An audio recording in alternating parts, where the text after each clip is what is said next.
तुला पगाराची किती अपेक्षा आहे? 20,000 कमीत कमी. सॉरी, आम्ही फ्रेशर्सला 10च देतो, पण ठीक आहे तुला 12 देते. जॉईन होऊ द्यापासून. थोडं वाढवून देतं का? मला पगारातून काहीतरी उरलं पाहिजे.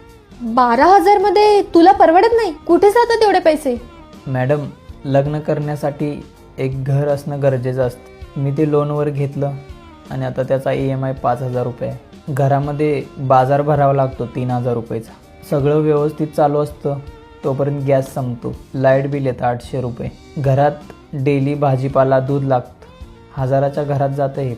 तोपर्यंत TVचा रिचार्ज संपतो आणि तो मारला की काही दिवसाने मोबाईलचा पण रिचार्ज संपतो. आणि कामावर येण्यासाठी बसचा पास पण काढावा लागतो. थोडे पैसे राहतात तोपर्यंत घरात कोणतरी आजारी पडतं. आणि तुम्ही जर मला 12,000 रुपये पगार दिला तर माझ्याकडे 200 रुपये राहतील. 200 रुपये वर्षभर साठवले तर 2,500 रुपये पण व्यवस्थित होत नाहीत. आणि त्या साठवलेल्या पैशातून वर्षाअखेरी मला घरफाळा, पाणीपट्टी भरावी लागते. स्वतःसाठी काही आवडीचं खायचं म्हटलं तरी अंगावर काटा येतो. कधी कधी आईवडिलांचं आश्चर्य वाटतं, दिवाळीत 2-2 शर्ट कसे घेऊन देत होते. आता तुम्ही सांगा, मी 12,000 रुपयेमध्ये काम करू का?